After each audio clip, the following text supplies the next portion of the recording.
ওগো আল্লাহ, ওগো মালিক, তুমি ছাড়া তো আমাদের আর কেউ নাই, তুমি ছাড়া তো আমার আর কেউ নাই। আল্লাহ গো, তুমি যদি মাফ না করো কে আমাকে মাফ করবে?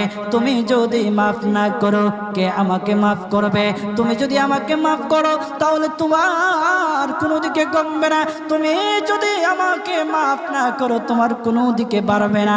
আল্লাহ গো, তুমি আমাকে মাফ করে দাও। সারাটা জীবন অন্যায় কাজ করেছি, সারাটা জীবন নাফরমানি করেছি, আমার কাছে কালেমার দাওয়াত কম আসে নাই, আমার কাছে কালেমার দাওয়াত কম আসে নাই, আমাকে লোকেরা কম বোঝায় নাই। ওগো আল্লাহ, তুমি আমাকে মাফ করে দাও।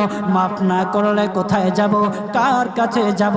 বাবা যখন মারে তখন মার কাছে আশ্রয় নেওয়া যায়, মা যখন প্রহার করে তখন বাবার কাছে